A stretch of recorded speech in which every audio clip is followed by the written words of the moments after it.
Kia ora. Where do you store random objects of potential practicality? The batteries, plasters and paper clips you accumulate in life. This podcast is pretty much that place. You have opened the audio drawer. Here we're hoarding recordings for New Zealand Baptists, because one day this episode could be just the thing.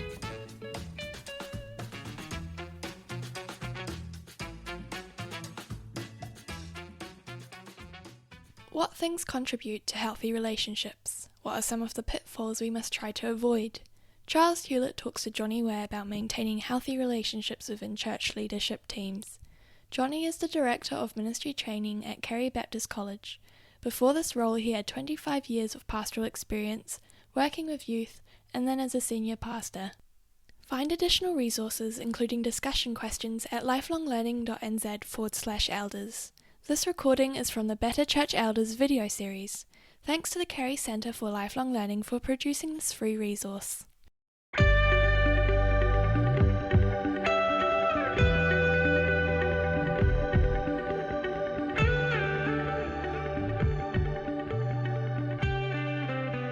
Johnny, it's really good to be able to talk to you today about maintaining healthy elderships. You've been a pastor for 25 years, so you know about this topic and how important it is. But why is it so important to maintain healthy relationships? Oh, it's incredibly important, Charles. And for me, if I could answer it from the point of view of the pastor, for me, 25 years, and it was 25 years in one church. So the relationships, you can't fake relationships over that period of time. They're either healthy or they're not. And for me as a pastor, I would say unequivocally that the strength and the health of the eldership team was probably the key reason why I was able to enjoy such a long and mostly joyful ministry. Our commitment to be a healthy team was the foundation for everything for us as a leadership team. If I was to think about it from the perspective of the church, I would say healthy relationships, you've got to have them from the point of view of how the parents go, the family goes. If your parents are dysfunctional, the family's going to be dysfunctional. And that's just a principle that we see played out time and time again, and we see them played out in churches. The eldership team and the health of those relationships is a conduit through which the rest of the church feels health. I would say that the joyfulness in the worship, the depth and integrity of discipleship, the vibrancy of mission are all deeply impacted by how this leadership team is functioning together. You can't fake that, and congregations see it, and their morale, their sense of well-being, their sense of security is directly impacted by how they see their elders functioning together as a micro-community of what they are called to be as a kingdom community. So for me, I believe relational health is one of the key factors to the success of a church. If an eldership team is unhealthy, you expect the church to be unhealthy. Yeah. So from your experience, what are some of the factors that contribute to healthy relationships? Well, there's so many you could talk about, and by healthy relationships, I would mean there's joyful prayer that goes on. There's a sense of loving one another. There's real interest in each other's lives. There's a focus not on just meeting for functional purposes, but there's a genuine sense that we are co-labourers together. One of our favourite verses or psalms used to be as an eldership team, Psalm 133, how good and pleasant it is when God's people dwell together in unity, for there the Lord commands a blessing. So we really believed in the importance of that. It was about laughter and food and communication and fun and play and all of those elements wrapped into one. So if I could highlight three things, I think, that need to be commitments that are core commitments from an eldership team. And the first would be a commitment, first and foremost, to honour God in your relationships and in the work that you do. I think if you're not committed to that first, you will not see healthy relationships across your team. And so by that I mean a commitment to being prayerful together and to reading the Word of God together, and not just reading it but obeying it, being hearers of the Word, not just doers of the Word, not just hearers of the Word. being a group of people that really believe in the voice of the Spirit to speak to you, and then the willingness to operate out of that. We're not just people that have got this job because we're the most skilled or the most qualified as executives or whatever it might be. We've got this job because we can attend to the voice of the Spirit together and do that in healthy ways. And then, of course, there's the character piece. You won't get healthy relationships unless you notice that in 1 Timothy 3 and Titus 1, when Paul talks to Timothy and Titus about selecting elders, he highlights character. These people are called out from amongst a congregation because they've demonstrated a walk with God that is an example to people.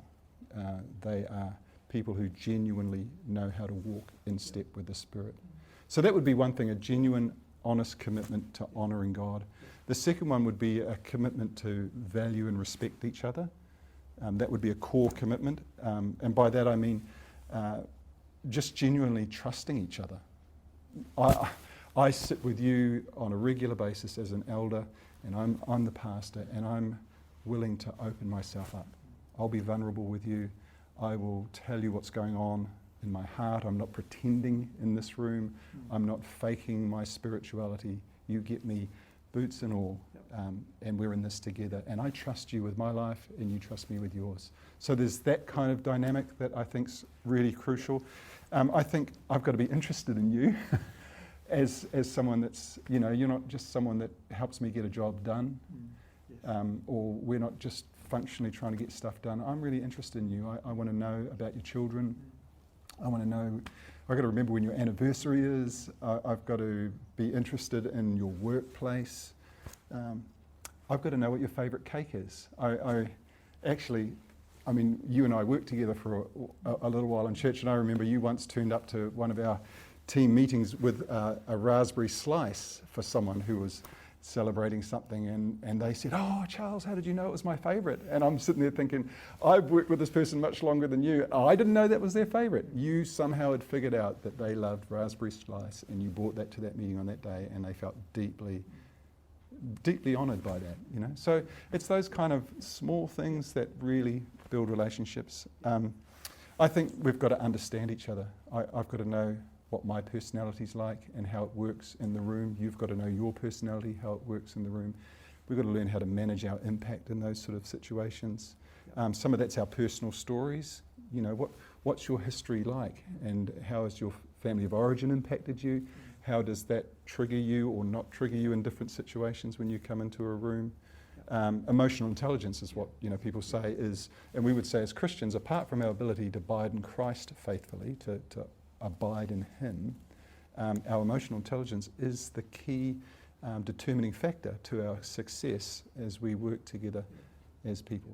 And the third is the commitment or the agreement to seek what is best for the flourishing of the church. And for me, that's actually quite practical. It's like, do we know what we're doing as elders? Do we know how this team actually works? How do we achieve what we want to do? And do we know individually what our role is as an elder? So, do we know what we're doing? What's our purpose? Is Ephesians 4, leadership is in the church to equip the saints for the work of ministry. That's what we're about. Galatians 4, I'm in pains of childbirth till Christ is fully formed in you. I am so deeply concerned that Christ is formed in you as a church, that this drives me. This is my purpose on eldership. Do it's that kind of sense of, I want to present you as a pure virgin to one husband at the coming of Christ. So it's that kind of, the Apostle Paul had that pervasive purpose in why he did leadership. And our eldership need to carry that kind of focus. And I think then they also need to know how the team's going to work. Be clear, why do we meet? When we meet, why do we meet? Where do we meet? How often do we meet? How do we make decisions? How do we work together towards that purpose? And then finally, do I actually individually know what my role as an elder? When I'm sitting in that room, what am I supposed to do? Do you know what your role is as a pastor? And how does that relate to me as an elder? We worked really hard in our church about this. If you're an elder in our church, you had a manual that you had to go through, you were oriented, you were inducted, these are the tasks, these are the functions, this is how the team works and all that. I think you need to be really clear about how focused and how you work together, how the machinery and the mechanism works as an eldership team for the flourishing of the church. So on the other side, Johnny, what are some of the pitfalls that we might want to avoid? I think traps that eldership teams often fall into that impact on their relational dynamics. One is, and I've kind of alluded to it, is having a purely functional focus. I'm on this team because I want to get some stuff done. I love this church. I've been a part of this church, and if I get into that position of power, I'll be able to do stuff and get my, And then you end up being very functional. There's an agenda madness that comes into a meeting where you turn up and you're supposedly meeting from 7 till 9, and then you see the agenda and it's about like 50 items on it. And it's crazy, and we're not well organised, we're not well prepared, we haven't thought through why we're discussing these things, we don't know how to make decisions on those things, we don't know how to follow through once we have made a decision. And, I've heard so many eldership teams say, we have all-night meetings. And I'm just like, why? Why would you have all-night meetings? And it comes down to this kind of very functional, not being prepared, not understanding how to control even the life of the church in a way.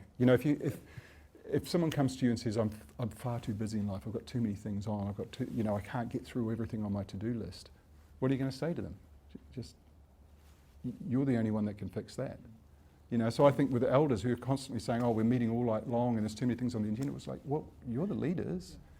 How about you just change the culture of the church, or get off this kind of spinning rat race wheel that's just got you going crazy, and not actually slowing down, being with one another, being with God, and deepening your relationships, because out of that flows the health and the effectiveness of the ministry. So I've got some other things, but Johnny, does it mean we have to agree all the time? I'd love to hear some thoughts on this. What happens if we're discussing an issue and some of us think this way and some of us think that way? You must have experienced some of this.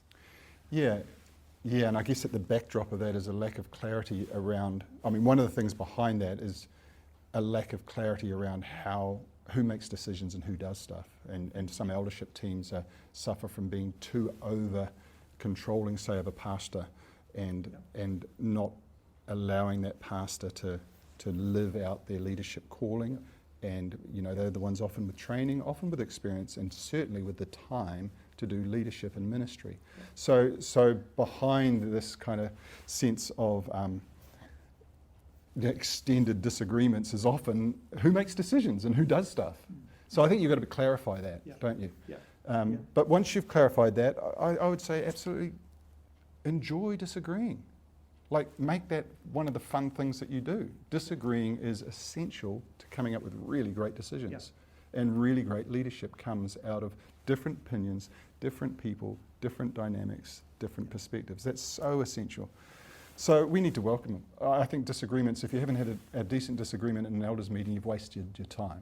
Or you haven't listened well to each other. You've got some sort of sheep herding mentality where groupthink or echo chambers going on all the time, and people are not genuinely wrestling from different perspectives. So, I think different people, different lenses, different ideas is really important. I think it's not the absence of disagreement or even conflict that makes for biblical community. It's the presence of Jesus in the midst of those things that makes the difference. Have you got the ability to see Christ in those and live faithfully under Christ's guidance in the midst of those disagreements? And maintaining relationship. Maintaining relationship in the difference of that. So therefore, when we are thinking about the makeup of an elders group, good to have a bit of diversity on it. We don't just want to be looking for people just like me. Absolutely. I think at one level people say, well, we just want to get stuff done, let's be efficient, let's find people that agree with me. And that's one of the problems with eldership teams. Often they can be a self-perpetuating group of like-minded people.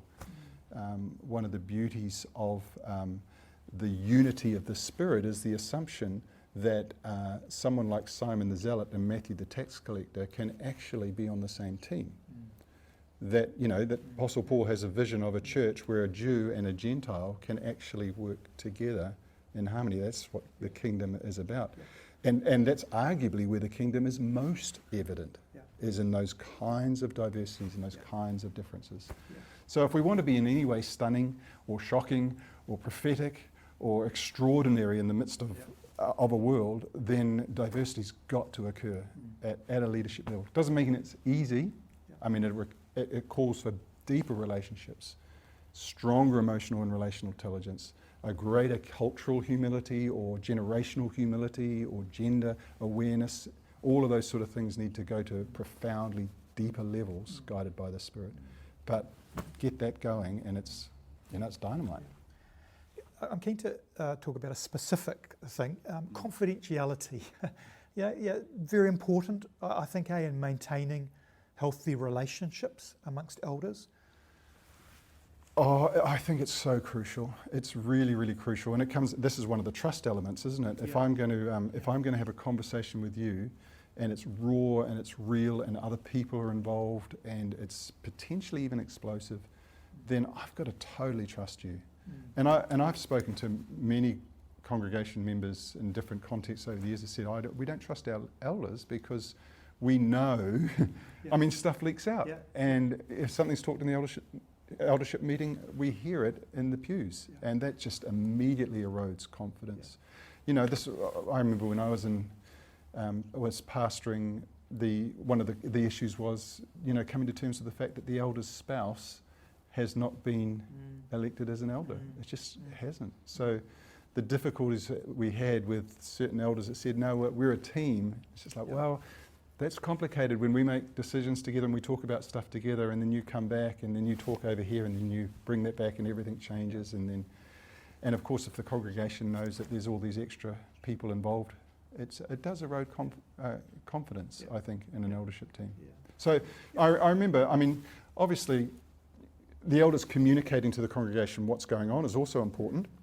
So I remember one of the things that we would do was we would flag, okay, this next conversation, 100% confidential. Yeah. This does not go outside of this room. Yeah. Noted in the minutes, this was a confidential conversation. It goes nowhere. The other stuff, that would appear on Sunday as a list of things that we talked about in the elders so that the congregation knew this is what we're talking about. Yeah. And so, it's a both and in that regard. Yeah. Mm. Yeah. Any practical ideas for us on how we can protect our relationships? As an eldership team together? Yeah. I think one of the first rules I would always live by is I've got to have your back in public. I've got to protect you no matter what in public. And we as an eldership would be a lightning rod for congregation people, trying to pit us against each other, complaining about the church, oh, that was a bad decision, and I could go, oh yeah, that was Charles that made that decision. I wasn't, I was away that day or whatever. We've got to back each other and support each other. The decisions that we made together, we will live and die together. I want to honour you. I'm not going to triangulate and get all flattered by someone who thinks, I'm not going to think I'm the elder that everyone comes to because I'm the reasonable, nice one, and I can gain favour by putting everyone else down. You are as important to me as anyone if I'm your elder in public. In private, let's have some honest talks. Yeah. let's go at it at times, and let's really be honest with each other. There's no point in pretending when we're functioning as shepherds. If there's challenges, if there's problems, if there's disagreements, let's be honest. But when we go out into the church environment, we are really tight and we're really supportive of each other. So have each other's back in public, be really honest with each other in private. Let's pull down those masks and get honest. I would say let's spend some time together outside of meetings. Let's not just go to meetings and see each other once every fortnight. In fact, I remember when we were in our church once, when we were very agenda driven and the meetings just felt like one bullet point after another, we said, okay, and this seems insane that you would do this, we said let's add an extra meeting. We meet only once a month, let's add an extra one, but let's have no agenda. Let's just sit and pray. Let's tell stories about what we love about our church and what we love about what the church is doing. Let's celebrate the work of the Spirit. Let's celebrate each other's lives. And so we call those discernment meetings, because we're just listening to God and we're listening to each other. We're just discerning what's going on and enjoying that. So adding those spaces where we're not feeling like we're just always on the clock as as elders. And I guess finally, we need to carry each other's burdens. I'm not going to expect that you're this impenetrable spiritual giant that can fly through life without any difficulties. There'll be times where I need to carry your burden. Sometimes I'll need to say, Charles, don't come to the eldership meeting. Be at home, or we're cancelling the eldership meeting. We're coming to be with you and to pray and to have communion with you. We want to support you. We want to encourage you. We need to meet as humans who need Jesus, and together we mediate that grace to one another and that kind of thing. Yeah. Some thoughts. Yeah. Thanks for your time. This has been very helpful. Thank you.